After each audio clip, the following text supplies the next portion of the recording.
Good morning, good afternoon, good evening, wherever you may be. It's another LinkedIn live stream from Veeam Software. Jason Buffington is off today, but we have a special guest, Krista Maycomber from Evaluator Group. Good morning, Krista. How you doing? Good morning, Dave. I'm wonderful. How are you doing today? Good, good. The first Monday of the week is officially today, followed by only 4 more Mondays this week until the weekend again. There you go. So Krista is in New Hampshire right off the bat. Let's bring up our world map and encourage everyone, wherever you're at, to please, in the comments section, we do have a team monitoring the comments in the LinkedIn live chat during the live portion of our stream. Please give a shout out where you're from. If you're from a province or a state in North America, or if you're from a certain country, give us a little shout out, a little comment in there. We'll tune back into the map every now and then as we go throughout the show. But we've already got 3 countries represented, it looks like, and several states, at least 4 states in the US. So we'll come back and check that later. And of course, encourage any of your comments as we're going along and Krista and I are chatting. Please feel free to chime in on some things. I'm actually going to probably go in and post a couple comments in a little while just about some other resources that we can make you aware of that you can follow up with on some of our topics. But Krista, for anyone that may not be familiar with you or Evaluator Group, maybe just set the stage, take us through a little bit about Evaluator Group and of course about yourself, please. Sure, absolutely. So I have the pleasure of being an analyst on the Evaluator Group team, covering both data protection and multi-cloud data management. So doing quite a bit of work with Veeam these days in that coverage area. And to your point, Dave, for those who don't know, our primary business at Evaluator Group, at least as is going to be relevant to the folks on the line today, is we actually produce research that is really designed to help IT professionals sort of navigate the buying process. So we field a lot of questions about, okay, I have this technology refresh coming up, or I'm really kind of thinking about, new technologies to cover my data protection requirements, maybe looking at new services around backup as a service, for example. What are some of the things that I should be thinking about? What are some of the kind of key products and vendors that are in this space? And really, what is going to be most applicable to me in terms of solving that problem? So really some close relationships with IT professionals from that standpoint. That's awesome. Excellent. Well, thank you so much for being here today. We really appreciate it. You've got a lot of really fantastic research as well as just a wealth of knowledge in general. And we were kind of joking before we went live, in this sort of pandemic time, we're all in various different offices. I got to say, your office is pretty killer, though. You can just turn around, get something out of the refrigerator. It's That's pretty nice. dangerous. It's very dangerous. You know, Evaluator Group did a specific study around pandemic and as it relates to IT and intentions. Maybe take us through a little bit of that, and I'd love to just kind of get some highlights about what you've noticed and observed. I know, you were looking at the data center specifically, and then, kind of from a financial perspective as well as overall intentions. We've got a couple slides on that. If we bring up the first one, maybe walk us through some of the IT aspects of this. Sure, absolutely. So this is a study that we fielded in the late March, early April timeframe. And really, we wanted to sort of get an initial feel of the market in terms of the impact of COVID-19 sort of on the day-to-day life of the IT professional. Also, what are going to be some of the impacts to IT projects and priorities, as well as IT spending in general. I'll add as well that we are planning to follow up with this research this fall to sort of get, okay, now that some of the initial dust is settling, where are kind of IT professionals at? But I would say, really the takeaway from this initial research, it was really, again, when we were working through some of the early phases of the quarantines, of the work from home orders, and, we found a couple things, and really what we found is that in general, IT professionals really were in sort of what I'm kind of describing as react mode. They were trying to make sure that they could help to keep the lights on for the business. And as a result of that, they were beginning to sort of, make sure that any projects that were in flight were continuing to kind of proceed, but also beginning to kind of reevaluate what was going to be needed from an IT perspective from the mid to long term. So that's where we begin to see this chart that we have here begin to play in. And what was interesting was we found that, again, a little over 50% of the respondents we spoke to said that they are planning to continue with some of the planned capital acquisitions, so some of the planned IT infrastructure that they had already in flight. But almost 1 in 5, if you look at that next bar, indicated to us that they are beginning to plan to shift their financial resources from CapEx to more of an OpEx or a subscription-based spending. And that's really where we start to see some of these new priorities come in. For example, leveraging the cloud in particular to address some data protection requirements. This is something that came up, very frequently, and something that we see as really being directly related to that shift that we see with nearly 1 in 5, indicating that they plan to shift from CapEx to OpEx or more subscription spending. So our thesis has been, that we're going to see more subscription activity, or that kind of roughly 1 out of 5 or 20% would pick up. At Veeam, we have something called Veeam Universal Licensing, and it's both a subscription license as well as portable, meaning you can apply it to a variety of our products, to your point, cloud or even on-prem. But I think going forward, we're kind of anticipating a bigger increase in CapEx, versus what we've known historically in the industry. If you were to hazard a guess today, how do you think this might poll right now? Do you think it's changed, or do you think it's kind of staying the same?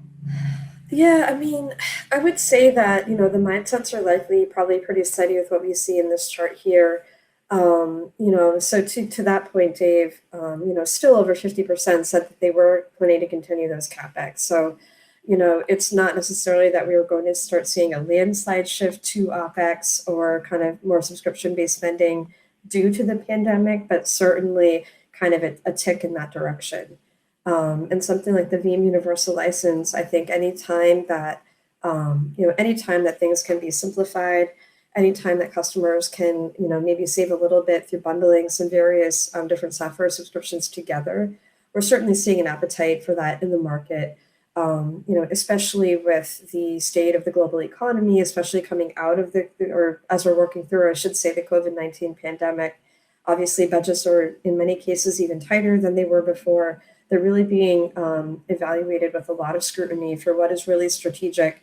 What are some areas that we can save some money and maybe make a little bit more room in the budget to spend a little bit more against some of these more strategic areas? Yeah, good point. And while we're bringing up the next slide, which talks about technology, maybe a quick question about who got surveyed for this COVID-19 study? Absolutely, absolutely. So from a survey standpoint, it was kind of an online survey that approximately 300 individuals took. These were IT professionals, so a lot of the times IT directors and things like that, really people that are kind of, feet on the street, really dealing with these issues every day.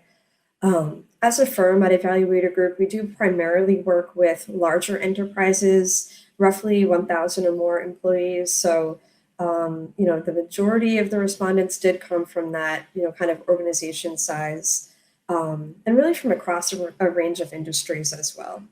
And I would like to add as well that we sort of complemented that with a number of in-depth interviews, because we did want to get just really more color, especially with this kind of unprecedented situation that we all find ourselves in. We wanted to get more color around, okay, what really are you facing every day? What are you really thinking over the next few months? And really some topics like that. Awesome. I'm being told we've got some activity on the map. Let's do a quick map check if we could. We've got, hey, wow. So, it's amazing, Krista. South America, just in the Middle East, India. I mean, it's amazing week in, week out. They really tune in. So we've got Italy, Algeria, Turkey, France, India, Romania, Peru, Norway, and that might be a first for us. Brazil, Iran, Saudi Arabia, Morocco, Colombia, Switzerland, Indonesia. And then looking at the US side of things, we've got Michigan, looks like New York. Outstanding. Thanks. And please keep it coming, either comments or just a shout out where you're from, but great representation globally. Thank you so much for tuning in. Krista, let's close off on this topic and look at the second slide on your COVID-19 study. Take us through some of the technology areas. I mean, kind of no surprise, cyber pops right up to the top. Absolutely. Yep, absolutely. And I know that a little bit later in the conversation, we're going to be talking in more detail about ransomware and about cyber threats. But, really what we were hearing consistently, especially in these interviews that I referenced, was there certainly was, in some cases, a very significant uptick in ransomware attacks, in really just kind of cyber criminal activity with these bad actors, if you will, trying to take advantage of the pandemic, individuals working remotely, people just looking for different sources of information as launch some of these attacks. So certainly we saw that being really a number one priority. And then number two, very closely related, upgrades to data protection and disaster recovery. This is where we found a lot of IT professionals sort of indicated they were caught a little bit flat-footed. They thought that they were better prepared to be able to facilitate this remote environment because some individuals said, yes, really this is a DR scenario for us because we're having to activate some of this infrastructure to make sure that we have, the accessibility, the connectivity that our business users need. And, we found that we just weren't prepared for it.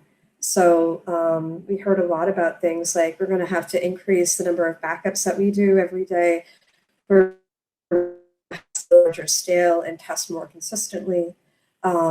And really, really this sort of coming to the forefront as an important priority during the pandemic, certainly. Awesome. See, we got a question coming in from, I believe, Rahul asks about AIX.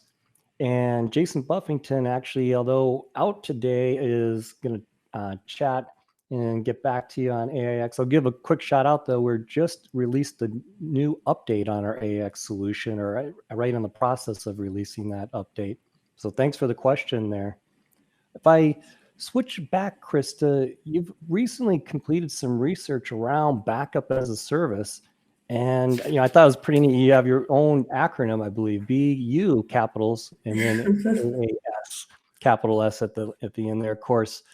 So maybe a little bit of color around that. Veeam was very happy to participate in that with you, and you took a couple different views of how you looked at different workloads.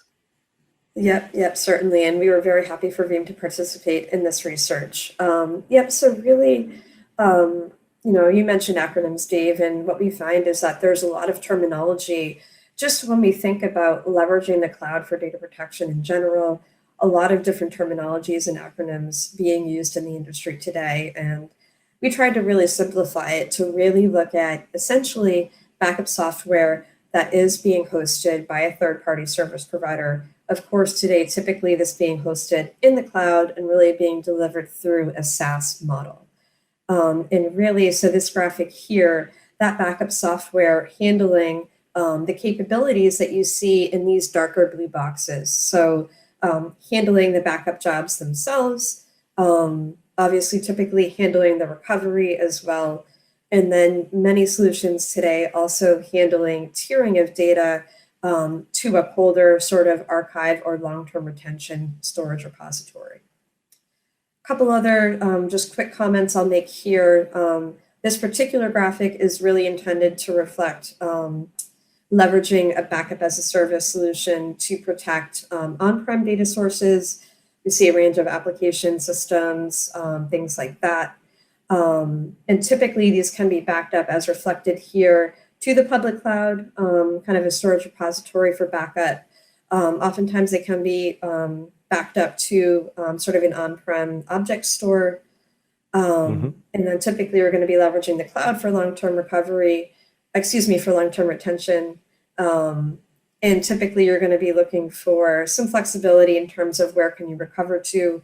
Can you recover to the cloud? Sometimes that is going to make sense. But then sometimes you do need to be able to recover to an on-premises offering, oftentimes for things like security and compliance and things like that.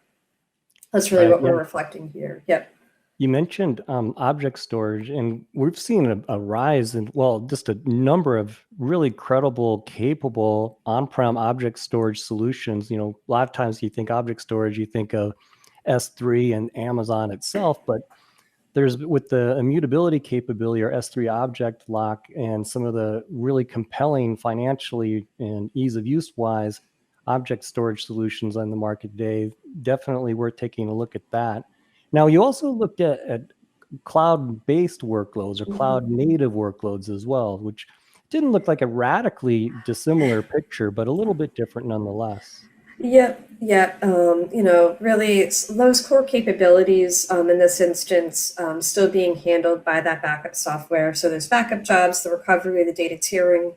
One thing that I will add is both for the on-prem and the cloud data sources, a lot of the times we're seeing that these backup jobs are sort of what we call really SLA service level kind of driven. So there's policies being set in place to sort of determine when the data is going to be backed up. Oftentimes these recoveries can be sort of self-service just to kind of speed up that process, really make it a little bit easier for your application owner, your database admin, for example, to be able to handle those. The big difference here is that typically you're not going to be backing up your cloud data source typically to on-prem. Typically, you're just going to be doing sort of a cloud-to-cloud backup. Most of the time, that's going to be what makes sense. And then I will add too, oftentimes these recoveries are going to be in the cloud, but we do get questions from customers about, can I recover, my cloud data source to on-prem? And yes, some of these solutions do allow that, again, depending on what your requirements are. But to your point, Dave, a lot of consistency here between the capabilities offered both for on-prem and for those some sort of cloud native sources. Yeah. Best practices remain best practices no matter the workload or the deployment style.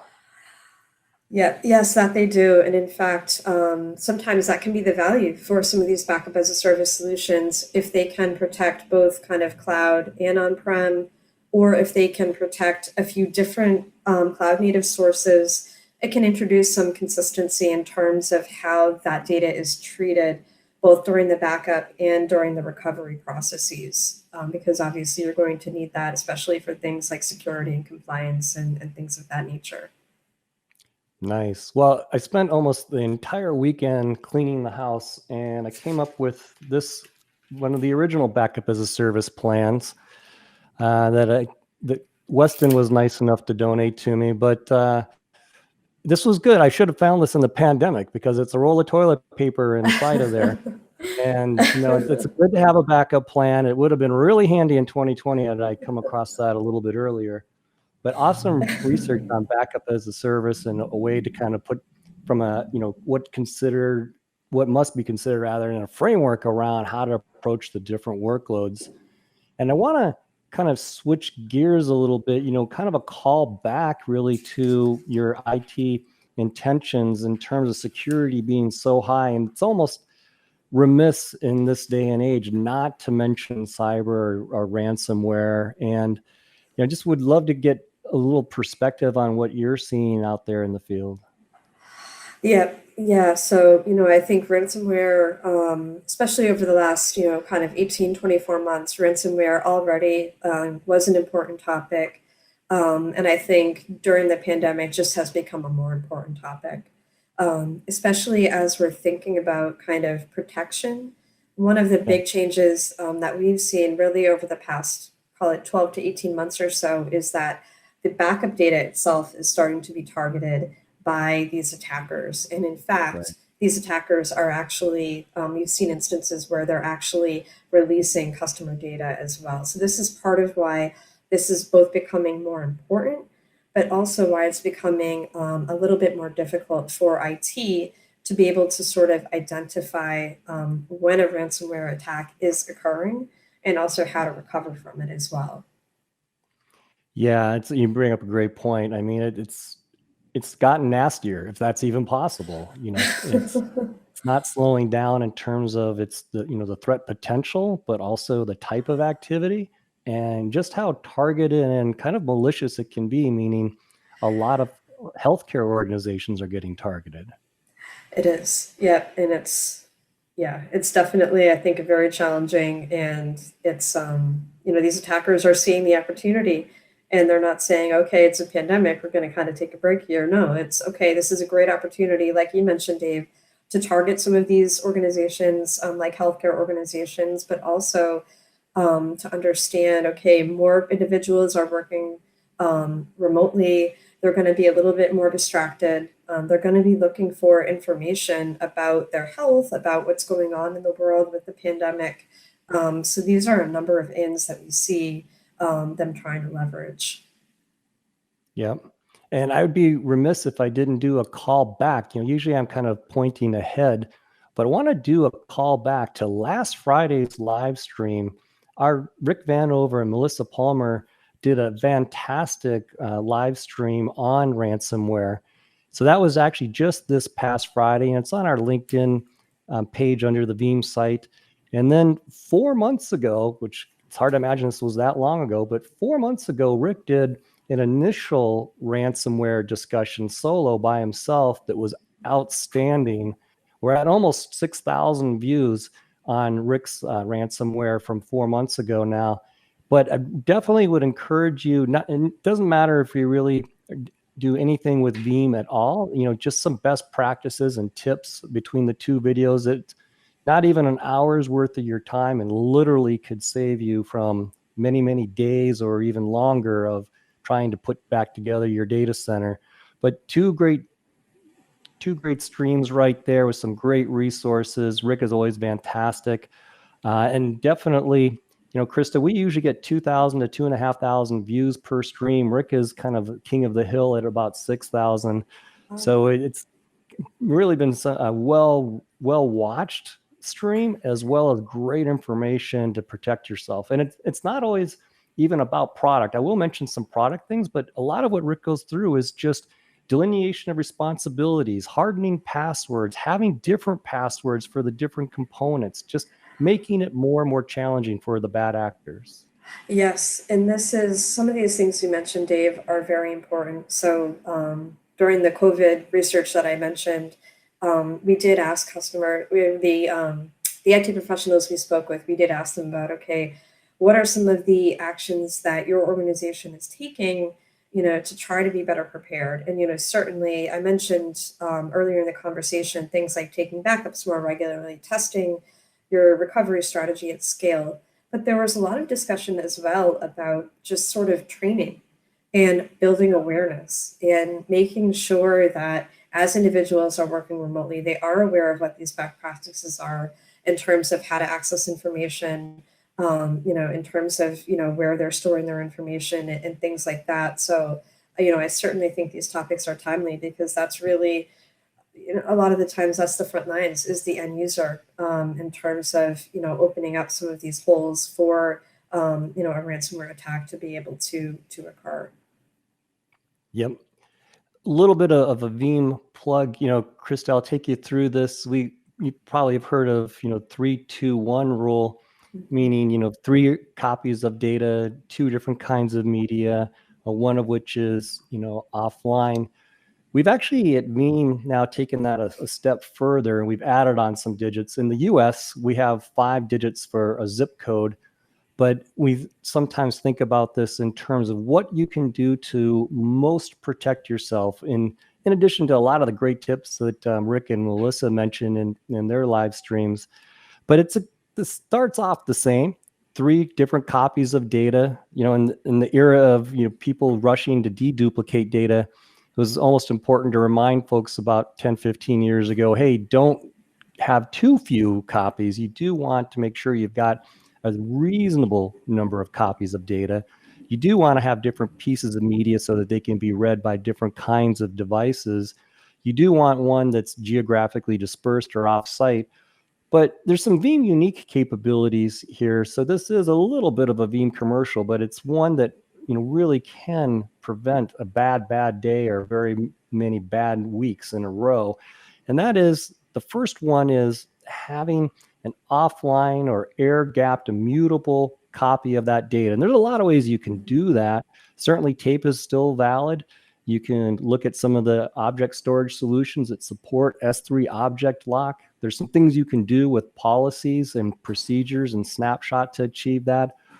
But we recommend that you've got something that's hardened. And so that we add that one in there. The last thing that we add, that 0, is Veeam has a capability called Data Labs. We actually pioneered this a decade ago, the notion to be able to instantly mount data instead of having to stream or restore it fully. When we do a data lab activity or mount that data, then we can do a number of interesting things.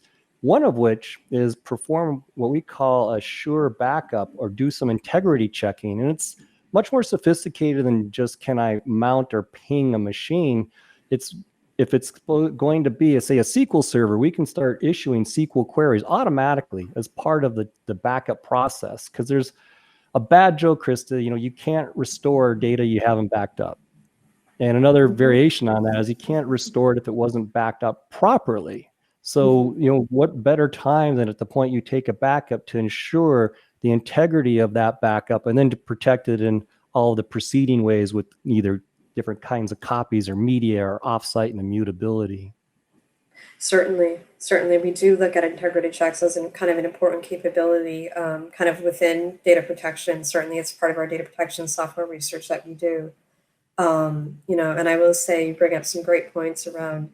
It's even more important today than it ever has been to be able to understand what is my last good backup and really know that that is your last good backup, especially as I mentioned, these ransomware variants are certainly infiltrating that backup data. So it's not as simple as just, okay, I'm going to restore from my latest backup. Certainly it's more sophisticated than that.